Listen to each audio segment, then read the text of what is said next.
How soon could Elon Musk realistically send humans to Mars? Another good question. I have strong views on that. My read of the history of space exploration is such that we do big, expensive things only when it's geopolitically expedient. So, Elon, what do you want to do? I want to go to Mars. How much will it cost? $1 trillion. Is it safe? No, people will probably die. What's the return on the investment? Nothing. That's a 5-minute meeting, and it doesn't happen. If you messed up Earth, but you're good enough to turn Mars into Earth, then you can turn Earth back into Earth and never have to go where exactly. I came across this interview with Neil deGrasse Tyson on Piers Morgan, and it was wild. Neil deGrasse Tyson shattered Elon Musk's most controversial decision, ripping apart his $1 trillion Mars obsession. And Tyson flat out called Musk's colonization plan a 5-minute joke.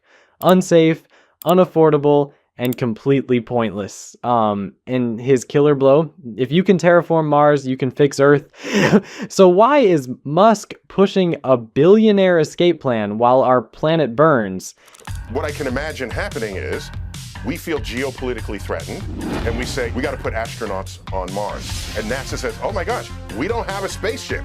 Let's look around. And Elon says, I have a spaceship, okay? And so then the United States pays Elon to ride his spaceship to Mars. Here is the moment. Neil deGrasse Tyson absolutely destroyed Musk. Forget the rockets. Forget the shiny speeches.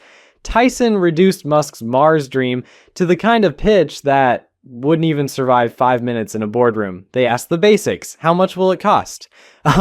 He says $1 trillion. Is it safe? Nope. People will die. What's the return on investment? Absolutely nothing. Tyson's punchline. Meeting over. Thanks for wasting everyone's time.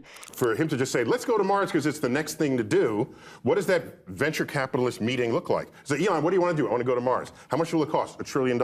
Is it safe? No, people will probably die. What's the return on the investment? Nothing. That's a 5-minute meeting, and it doesn't happen. And honestly, he's not wrong. Since when has humanity ever thrown $1 trillion at something just because a billionaire thought it sounded cool? Oh, right. Never. If you go back to the Apollo era, while we were going to the moon, people forgetting that we went there as a militaristic statement. Tyson dragged out the receipts. Big projects only happen when survival is on the line. The Great Wall wasn't built for aesthetics. It was built out of fear. The Manhattan Project wasn't a vibe check. It was survival. The Apollo program wasn't a passion project. It was a Cold War panic. That they thought was a natural, inevitable thing. And nothing that's expensive is ever inevitable. Tyson's sarcasm cut deep because he wasn't just mocking Musk. He was reminding everyone that history doesn't fund dreams, it funds fear. My read of the history of space exploration is such that we do big, expensive things only when it's geopolitically expedient, such as we feel threatened by an enemy. So while Musk is out here pitching Mars like it's the next iPhone launch, Tyson basically called him out for trying to sell the most expensive suicide mission in human history. And that, my friends, is how you torch $1 trillion fantasy in less time than it takes Musk to post a tweet. He wrote, wow, they really don't get it. Mars is critical to the long-term survival of consciousness. I realize that it makes no sense as an investment. That's why I'm gathering resources. Of course, Musk couldn't stay quiet. He ran to Twitter and hit back with his usual doomsday sales pitch. Mars is critical to the long-term survival of consciousness. Earth's screwed, so let's blow $1 trillion turning a frozen desert into a billionaire bunker. Even Musk admitted it makes zero financial sense, which, let's be real, is the understatement of the century. If you have the power of geoengineering to terraform Mars, then you have the power of geoengineering to fix Earth and turn Earth back into Earth. And that's when Tyson dropped the kill shot. If you can terraform Mars, you can fix Earth. Boom. End of story. Why would anyone spend insane money to make a dead rock habitable while we're busy wrecking the planet that already works? It's like bragging you can renovate a burnt down shack while your mansion is literally on fire. Tyson didn't just counter Musk, he flipped the entire argument upside down. Musk calls it survival. Tyson calls it delusion. And honestly, Tyson's logic hits harder because it's not wrapped in sci-fi vibes. It's just reality. It's not that it's funny. It's that it's in 5 billion years. Right. So we have a whole lot of other sort of prioritized things we should be thinking about between now and Okay. then. Musk tried the classic scare tactic. Earth's doomed, the sun will roast us, so we need Mars as a backup. Tyson practically laughed in his face. That sun explosion he's hyping, yeah, it's 5 billion years away. 5 billion years. By then, humans might not even be humans anymore. But sure, let's panic now. He said, look, if we're going to do this, and he believes passionately we need to do this as a kind of backup, really, for the survival of the human species, he said you have to replicate exactly the conditions of Earth. And that's Tyson's whole point. Musk is selling a fire drill for a house that won't even catch fire until the year 5 billion. Meanwhile, Earth is already falling apart in real time. Climate chaos, oceans boiling, people struggling. But Musk's priority is building a luxury hideout on a dead planet. And Tyson's laugh said it all. Elon's backup planet isn't a solution, it's stand-up comedy. Other than living in habitat modules, either underground or just, wherever, that have to be heated because Mars is very cold and Mars has barely any atmosphere, so you have to pump that in as well. And hey, if you're enjoying watching Tyson dismantle Musk's Mars obsession piece by piece, go ahead and hit like and subscribe. Don't worry, it won't cost you $1 trillion, and unlike Musk's plan, this actually works. But my point is that if you want to ship humans from Earth to Mars, Mars needs to kind of look like Earth. It's like after laughing off Musk's backup planet excuse, he dropped a reality check that even Musk's biggest fans can't spin. Getting people to Mars is one thing, keeping them alive is another nightmare entirely. Mars is freezing, the atmosphere is practically non-existent, and every single breath has to be manufactured. Forget one tiny detail, a vitamin, a filter, a heat source, and congratulations, you've just wiped out the colony. So I put hot chocolate in there, which heated the mug, and while the mug heated, Mars terraformed into Earth. So I said, that's a classy move right there, Mr. Musk. Tyson didn't even need charts or data, he used a coffee mug. Yep. A SpaceX mug that magically transformed Mars into Earth when it got hot. In like a cute gimmick, but also the perfect metaphor. If only terraforming Mars were as easy as pouring hot chocolate. Instead, you're talking centuries of engineering, endless resources, and a survival rate close to zero. And that's the punchline. Musk calls it colonization, but Tyson exposed it for what it really is.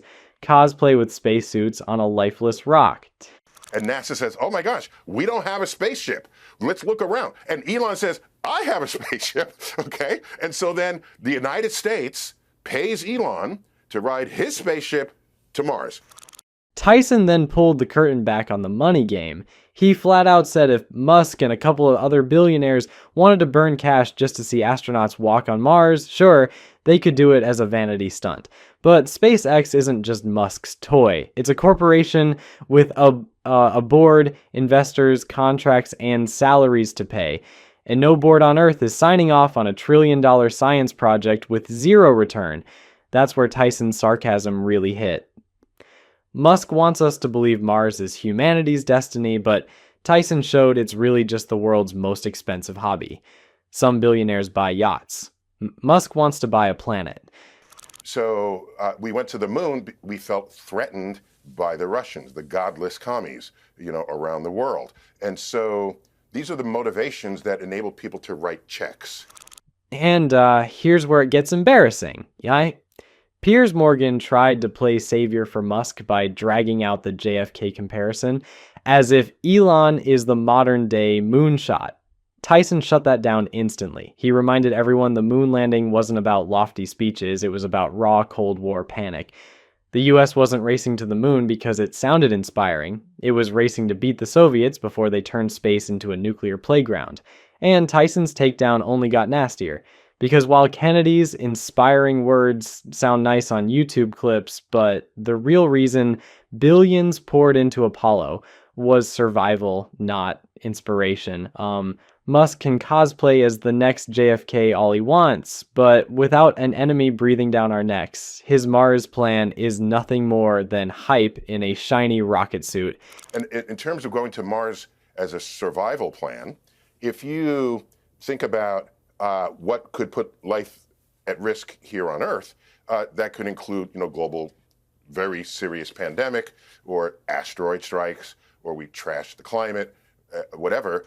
And here's where Tyson's takedown gets reinforced by cold, brutal science. Forget Musk's tweets. The numbers don't lie. NASA's MOXIE experiment managed to squeeze out 12 grams of oxygen per hour on Mars. That's barely enough to keep a dog alive. Never mind a city of humans. For 4 astronauts to even think about coming back home, you'd need 25 metric tons of oxygen. Honestly, Musk isn't building a colony. He's running a $1 trillion air pump that can't even get past the prototype stage. But if you're going to do something that no one has ever done before and it costs $1 trillion, if you can pull it off, go for it. And the radiation, even worse. A single Mars mission blasts astronauts with 0.66 sieverts, almost their entire career dose in one shot. Bones, kidneys, vision, all at risk before you've even unpacked your suitcase on the red planet.